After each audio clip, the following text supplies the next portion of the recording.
Hi, I'm Sophie Bujold and welcome to Target Power. This is the second video in a three-part series designed to teach you how to make a better social media marketing plan for your travel business. Now, whether you're a beginner or a more advanced user, the advice I give you here should be the foundation pieces of everything you do online. In our first video, our order of business was to help you find some focus. Specifically, we learned about the 3 things you need to get a plan and stop wasting time. In this video, we'll focus on strategies to help you find your target online. Specifically, you'll learn the secret to finding your target, how to figure out where your target audience hangs out, and what you need to do once you find them. Then, in the last video of this series, we'll take a look at conversations that sell and how you can create them. So let's get started. So do you really know who your customer is? Have you ever stopped to think about it? Who do you really want to work with? We saw in our last video that social media is a good casting net, which you can use to gather a crowd and bring it back to your turf. What we haven't talked about yet is the importance of picking your fishing grounds. Why? Because having a broad customer base can be a good thing or a really bad one. It gives you a diversity of people to work with on a daily basis, but it can also make it really hard to keep your marketing budgets low and business happiness high. Without honing in on the customers that you really want and enjoy working with, you have a really vague starting point that can cost you time, money, and wasted efforts. It can also lead you to a bunch of leads that you don't want to take, and we don't want that. We want to avoid that as much as possible. So let's not leave your lead generation up to chance. I want to help you make it good. There are 3 steps to take to boost your targeting power without investing in targeted advertising. First, I want you to define your customer.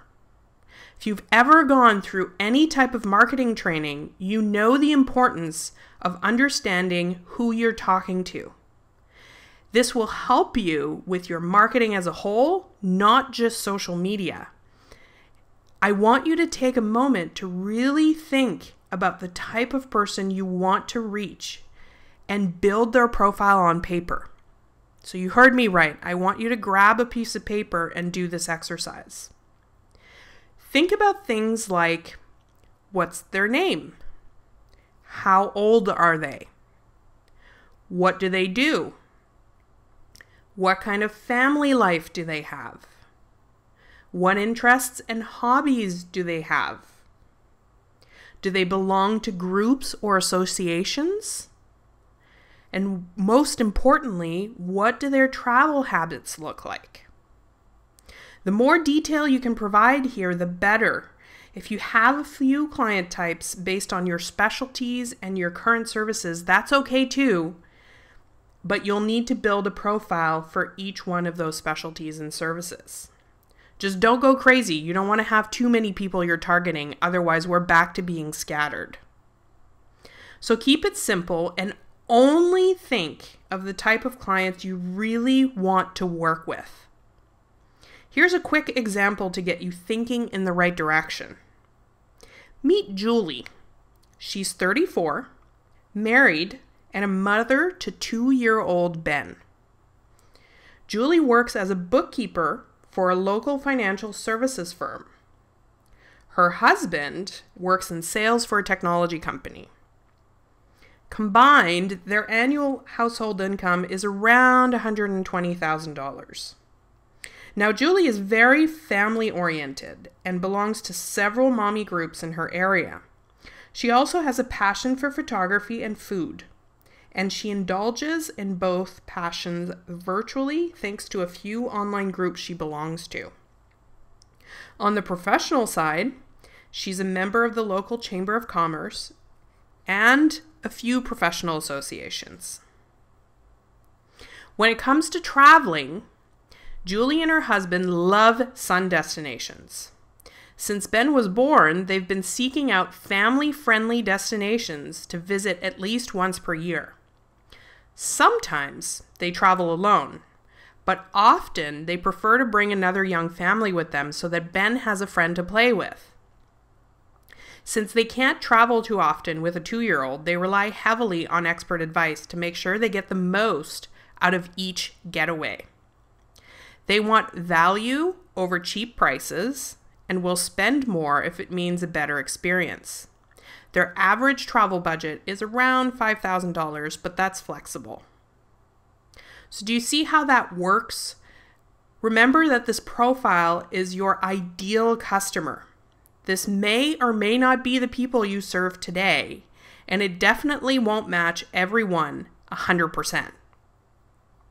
This is just to get you working towards attracting the type of client that you want to get, because what's really the point of attracting clients if you don't enjoy working with them?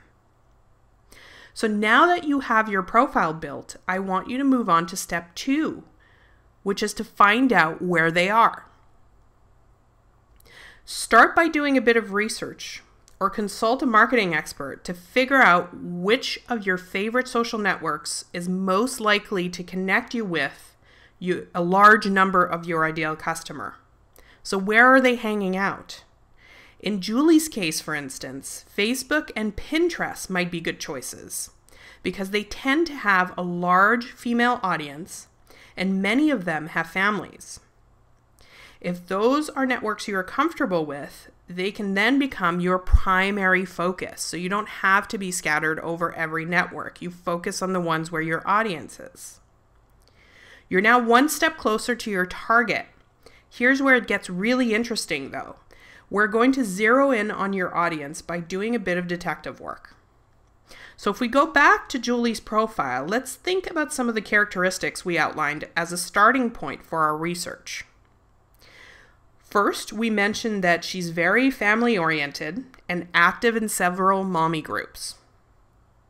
Then, we mentioned that she's into photography, food, and she's a member of several professional associations. We also mentioned that her travel interests lie in family travel. So what kind of information is Julie most likely looking for online? More likely than not, the one that fits her interests, income, and budget. This is your clue to finding more Julies to connect with. So now that we have a better idea of Julie's interests, you can now use those answers to start looking for people, groups, or chats that speak to what Julie is looking for. Things like mommy groups, photography chats, culinary discussions, and family travel resources or people are all a good starting point. Use her annual income and travel budget to determine whether she'd be likely to hang out with the posh moms or the down-to-earth everyday mom down the street. Most social networks have some sort of search functionality that can help you start searching for groups or people worthy of your time. So use them profusely and until you're sick of it. If that fails, you can also use Google to search for things like family travel and Facebook to see what comes up. Google's a great tool for that kind of thing. Once you start getting interesting search results, you can move on to step number 3, which is to pick a target and start participating. So obviously, you may find a few more targets than you can realistically handle once you start doing research. Here's how I suggest you pick where to get started. Pick spots that talk to a significant amount of people at the same time. This will widen your net and gives you way more client-making opportunities if you start with those large groups. Watch the discussion for a day or two before deciding if that spot's right for you. Obviously, not every group will be geared towards your interests or even your potential client base, so really watch that discussion to see if that group applies. Some groups may look good on the outside and be totally horrible on the inside, so you really want to gauge that.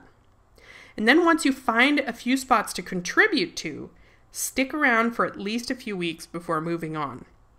So give yourself a little room to settle in there and see if the hangout is great for you. Some places you'll know instantly and others will take a little bit longer. So give it a chance. Finally, what I want you to do is set a goal of listing 3 to 5 discussions, groups, or people that you will start following and participating with at any given time. You can always add more later or move on to other spots if you find that the ones you picked just weren't working out. But I want you to stick to that 3 to 5 number because it's manageable and it's not very overwhelming. My last tip about picking socialization spots online is to be creative and try to think outside the box. Everyone will obviously think of connecting with consumers on your favorite travel brand website, for instance. But not everyone will consider reaching out on other networks like photography groups or even some of the mommy groups. So try to think a little bit outside the box rather than going straight to the obvious travel choice. Where else can you find that audience? This will lower your competition and make sure that you have a unique voice in your market. So once you have those spots picked out, all you have left to do is to jump in and start participating in the discussion. I want you to think about connecting with people, offering advice, giving some insights, and overall just being valuable and helpful to the discussion. We'll talk a little bit more about conversations that sell in the next video. So there you have it, one of the best ways to start boosting your targeting power online without spending huge on marketing. This is just the tip of the iceberg in terms of what you can really do to increase your social skills. The more creative you can be, the more rewards you'll reap. Here's what I want you to do next. Take some time to define your ideal customer. Remember, I want you to put it down on paper. Based on that target, choose up to 2 social networks where you want to focus your efforts. So which ones are going to be most likely to have that type of customer on them? Then I want you to identify up to 5 groups, people and hangouts included, that you can connect to. And then the last step is really easy, start participating.